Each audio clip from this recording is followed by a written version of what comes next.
வணக்கம் மக்களே, சக்கரை பொங்கல் வீடியோ கேட்டிருந்தீங்க. என் ஸ்டைலில் எப்படி சக்கரை பொங்கல் வைக்கலன்னு பார்க்கலாம் வாங்க. இந்த அரிசி பருப்பு ஊற வைக்கிறதுக்கு ஒரு பாத்திரம் எடுத்துக்கங்க. ஒரு கப்பு அரிசி போட்டுக்கங்க, அரை கப்பு கடலப்பருப்பு போட்டுங்க, தண்ணி ஊற்றி நல்லா ஊற வச்சுருங்க. அது ஒரு 10 நிமிஷம் ஊறட்டும்.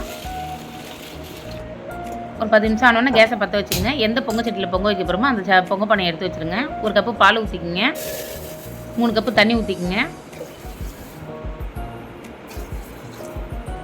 பால் பொங்கட்டங்க.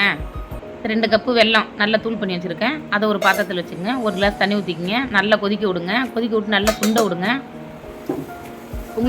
பொங்கிடுச்சு பார்த்தீங்களா? பொங்கல் அதாங்க. அப்புறம் ஊற வச்ச அரிசியை நல்லா களைஞ்சி அதில் போட்டுருங்க. அரிசியும் பருப்பும் களைஞ்சி போட்டுருங்க. அதில் வெந்துட்டு இருக்கட்டும். அதுக்கிட்ட வெல்லம் பாகு அந்த பக்கம் எடுத்துகிட்டு இருக்கேன். ஸ்லோ பண்ணிக்கலாம். இந்த நேரத்தில் 2 கல் உப்பு போட்டுக்குங்க. பொங்கலுக்கு 2 கல் உப்பு போட்டால் தான் டேஸ்ட்டாக இருக்கும். இப்போ பச்சை கற்பூரம் கொஞ்சோண்டு போடுறேன். சும்மா ஒரே ஒரு சிட்டிக்கை போட்டுக்குங்க, நல்லா மணமாக இருக்கும்.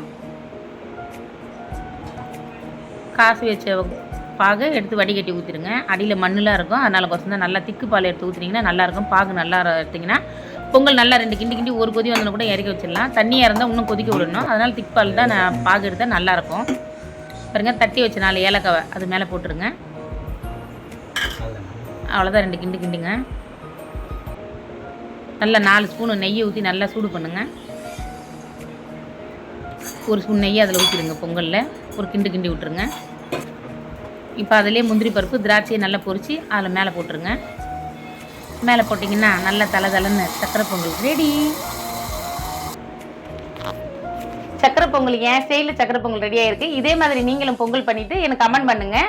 6:45 இருந்து 7 மணி வரைக்கும் நல்ல நேரம் இருக்கு. அதுங்காட்டி முடிஞ்சா பொங்கல் வச்சிருங்க. அப்படி இல்லைன்னா 9:30 மணிக்கு மேல இருந்து 10 மணிக்குள்ள நல்ல நேரம் இருக்கு. 10:30 வரைக்கும் அந்த நேரத்துல பொங்கல் வைங்க. பொங்கல் வைக்கிறத நல்ல நேரம் பார்த்து வச்சீங்கன்னா ரொம்ப நல்லது. நீங்களும் இதே மாதிரி சக்கரை பொங்கல் வச்சுட்டு சாப்பிட்டு பார்த்துட்டு எனக்கு கமெண்ட் பண்ணுங்க. பொங்கலோ பொங்கல்.